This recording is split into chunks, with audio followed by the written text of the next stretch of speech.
MacGyver was a dramatic series, and as such, frequently dealt with subjects that were at least ostensibly pretty serious. International politics, terrorism, nuclear meltdowns, kidnapping, environmental disasters, local musical theater, Bigfoot, your new girlfriend turning out to be an assassin hired to kill you, etc. Despite this, because it was a cheesy 1980s action-adventure show, it was pretty lighthearted. Usually. One thing about MacGyver, though, is in the relatively rare instances where it got dark, it got dark. This goofy, so-bad-it's-good television trifle about a likable guy with a mullet who invents his way to saving the day could leave you feeling downright shell-shocked, if it felt like it. Not so much because it was ever actually emotionally devastating. It's still MacGyver, after all, not a Lars von Trier movie, but because it was usually such a silly lark that those occasional grimmer-than-usual episodes almost always took you by surprise. We find one such episode in MacGyver's third season, Kill Zone. See, the title makes it sound like a lively hour of typical MacGyver hijinks, huh? Kill Zone! Could be the title of a Super Grover sketch on Sesame Street. Fun for the whole family. The episode itself, not so much. Things start out on a typically exciting note. MacGyver is being helicoptered into the wilderness to search for a downed satellite. However, the episode takes its first dark turn very early on when we find out that the reason it's so important to recover this particular satellite is that it was carrying an organism that, while in space, had mutated into a deadly pathogen. When the satellite crashed, the pathogen spread to the surrounding area and immediately started killing off the local wildlife. MacGyver, clad in a hazmat suit and using the 1980s equivalent of a GoPro to transmit live video to Pete and this military guy at an off-site bunker, has been tasked with locating the canister containing the original sample of the organism so it can be removed for study before the Army obliterates the entire area with napalm to stop the pathogen from spreading any further. Now, that's a little darker than usual just because of the potential ramifications if MacGyver fails. If this pathogen spreads too far, it could endanger countless human lives or wipe out entire farms full of livestock and threaten agriculture or who knows what else. Plus, if MacGyver gets a rip in his hazmat suit, he could be exposed to this organism that seems capable of knocking birds out of the sky and dropping a whole herd of cattle right where they stand. Pretty heavy stuff. But we don't expect anything like that to actually happen. It's just there to be a threat for Mac to work against. Things do get a little interesting, though. Right after locating the satellite, Mac takes a tumble down a hillside, damaging his hazmat suit's radio and cutting him off from Pete and Phelps, the military guy. Immediately assuming the worst, Phelps is like, "We should napalm the whole place right now!" But Pete argues that they should stick to the agreed-upon timetable and give MacGyver a chance to complete his mission, pushing back against Phelps, taking things right up to the edge of getting fussy. Better watch it, Pete. Keep your emotions in check, or they'll feed you a bottle and put you down for a nap. Phelps wins that argument and calls in an airstrike, meaning that instead of having about half an hour before they napalm the place, MacGyver now has about a minute and a half. Fortunately, he can still receive through his damaged radio, so he knows he has to work fast. He scavenges some parts from the satellite to repair his radio and contacts Pete to let him know he's okay, and Phelps calls off the airstrike in the nick of time.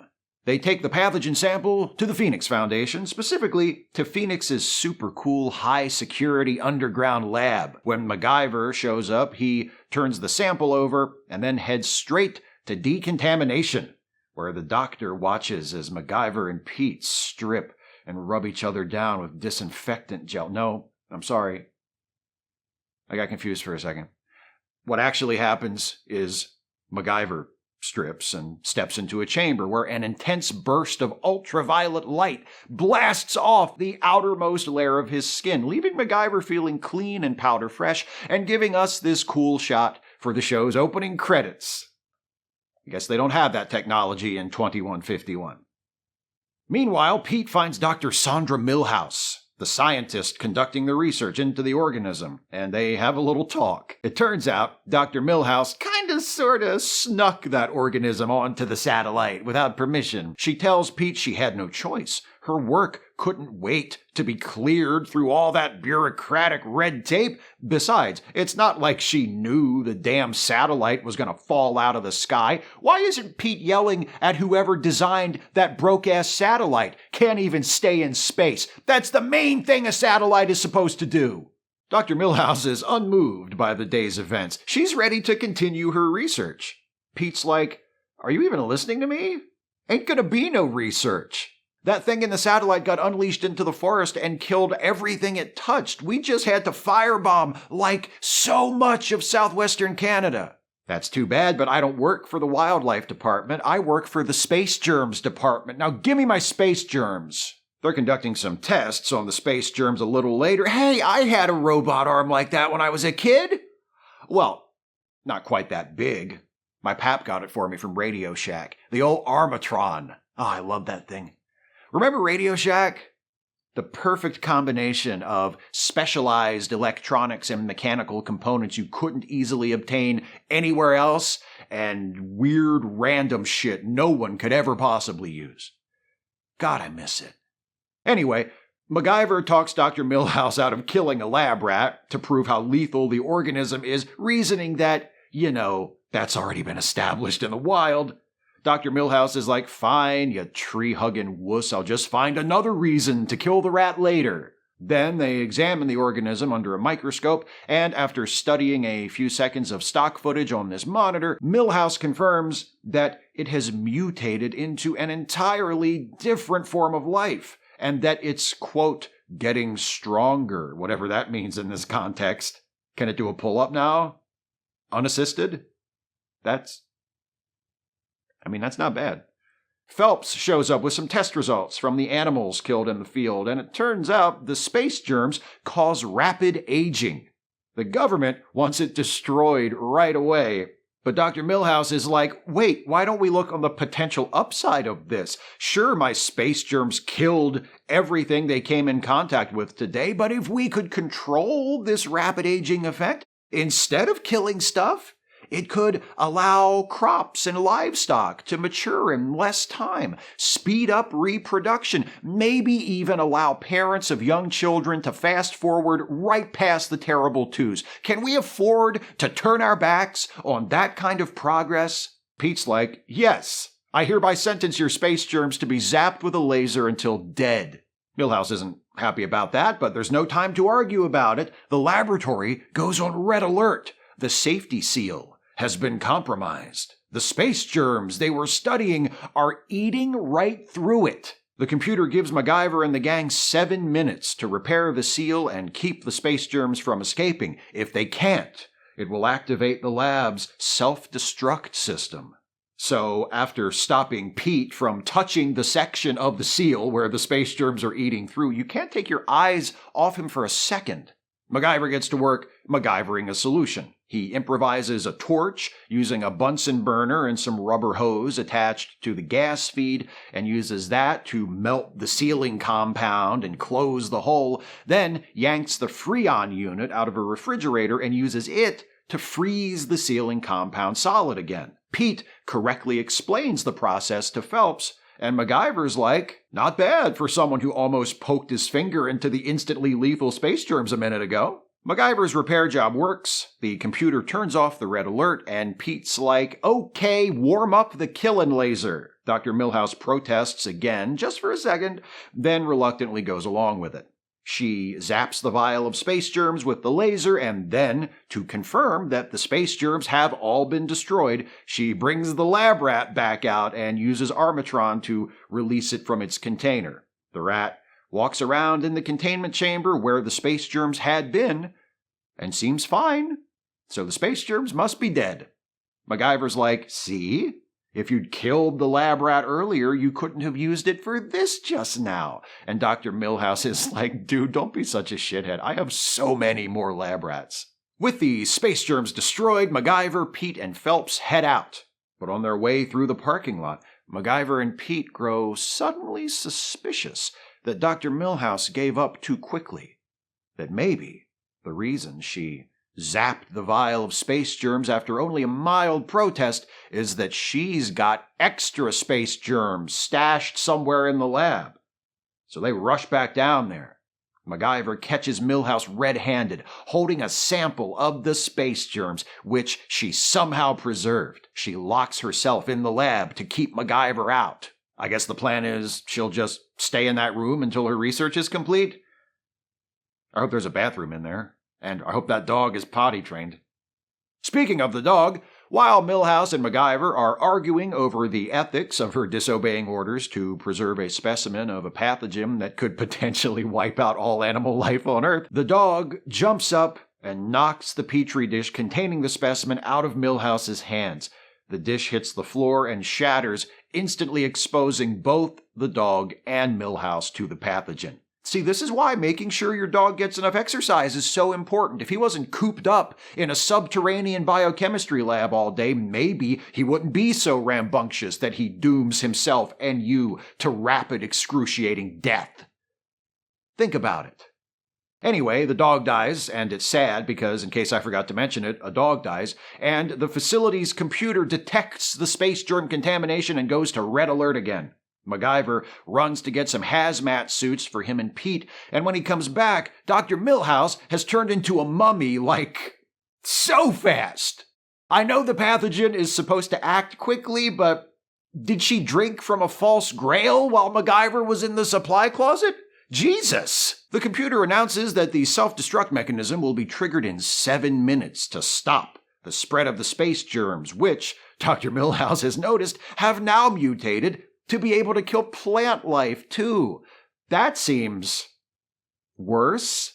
Milhouse begs them to at least save her research so that her work might still do some good someday.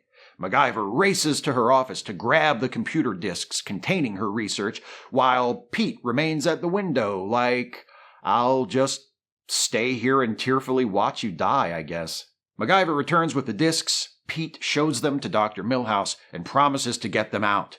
Milhouse manages a feeble thank you and then succumbs to the space germs. The computer comes over the intercom seriously, I'm activating the self-destruct. So MacGyver and Pete make a run for it. They get past all the doors that are closing to seal off the facility and reach the elevator shaft. The elevator has been deactivated, but MacGyver has an idea. Climb on top of the elevator and bypass the computer by using the maintenance override switch. Great idea, Mac. Just one problem. Pressing the override switch only moves the elevator up an inch or so at a time, and the entire place is going to explode in 4 minutes. Time to whip out that Swiss Army knife. MacGyver jumps out of the elevator and yanks a transformer out of the wall behind a control panel in the decontamination closet, wires that into the elevator's override switch, and hey, what do you know? It makes the elevator go faster. They go zipping up the elevator shaft, reach the top, and go running out of the elevator just before the explosion from the self-destruct comes blasting out behind them. We get a cool push-in two-shot of Mac and Pete that also subsequently makes it into the opening credits. Pete shakes his head and says regretfully, "What a loss." They turn and walk away as the elevator shaft burns behind them. And that's it. That's the end of the episode. No upbeat epilogue to take the sting out of it, where Pete tells MacGyver that Phoenix Foundation scientists have been working with Dr. Milhouse's salvaged research, and it's already yielding some very promising results. No scene where Phelps, the military guy, shows up at Pete's office and tells Pete and MacGyver that the near disaster caused by the space germs has convinced the nations of the world to take the threat of biological warfare seriously, and they are convening an international panel to strengthen safeguards to make sure this sort of thing, or something even worse, can never happen again. No lesson, no silver lining, just death, destruction, and MacGyver and Pete just barely escaping with their lives. Jesus. Did one of the producers watch the Andromeda Strain on the same day he had to have his dog put to sleep or something? As I said at the beginning, this episode isn't actually all that depressing. It's still MacGyver. Even when the subject matter is heavy, it's smothered in a thick and creamy cheese sauce. There's the contrived tension of the first act. Oh no, MacGyver fell down and broke his antenna. Oh no, the military guy wants to rain fire on MacGyver and Pete can't talk him out of it. There's the gratuitously futuristic stuff at the Phoenix lab with the fancy decontamination chamber and the talking computer and the jumbo-sized Arbitron. There's the ridiculously over-the-top old age makeup poor Judith Chapman has to wear for her final scenes as the prematurely elderly Dr. Milhouse. It's pretty goofy, but holy shit is it grim. However, it's also an example of one of my favorite qualities of the series, the elasticity of its premise. There's an even better example of this quality in an episode from Season 2, which I will definitely be making a video about at some point, and I'll talk more about this aspect of the show then. But the basic idea is, because the only thing that was really necessary for the show to work was the presence of MacGyver, and because MacGyver is established as being an absurdly versatile individual, the creators of the show could make an episode of MacGyver about almost anything they could imagine. Spy thriller, heist story, rescue operation, detective story, didactic examination of a pertinent social issue. They could do all of those and more, and they did, and it always fit the show because what the show was amazingly flexible. Look at Killzone through that lens. There's no real villain. There's no political or social message being sent, except maybe don't send germs into space without telling someone first, which, okay, solid message. And at the end of the episode, MacGyver doesn't save the day. The spread of the space germs is stopped, but not because of anything MacGyver does. He collects the specimen at the beginning so it can be studied, not to stop the outbreak. The outbreak has already happened, and it's the napalming that stops that from spreading. Likewise, when the space germs are released in the Phoenix lab by Dr. Milhouse's lovable but, alas, poorly trained dog, the spread of that potential outbreak is stopped by the automatic sealing off and destruction of the lab. Dr. Milhouse dies, her dog dies. All MacGyver does is grab some computer disks and hotwire an elevator so he and Pete can get to safety. Something terrible happens. Something even worse is prevented from happening. A scientist and her dog die, and the heroes survive. That's this episode.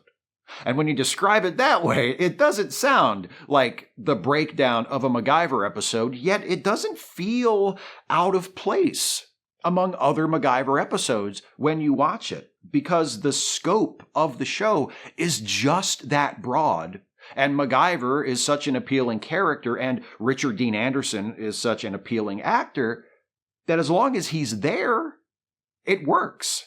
I have a lot of fun with MacGyver. I talk about how so much of why I enjoy it is because of its cheesy, corny, so bad it's good qualities. But this is something about it that is unironically and unequivocally good. What other show that ran as long and left as lasting of a footprint in popular culture was anywhere near as versatile and adaptable as MacGyver? It wasn't just about a dude who had a Swiss Army knife. The show was a Swiss Army knife. And this episode is like The Hook. Because you might look at it and think, what's that doing there? But then, one night, you come home drunk, stagger to the bathroom, you're taking a leak, you drop your keys in the toilet. Even in your plastered state, you don't relish having to reach into your own lukewarm piss water to fish them out, when suddenly you remember...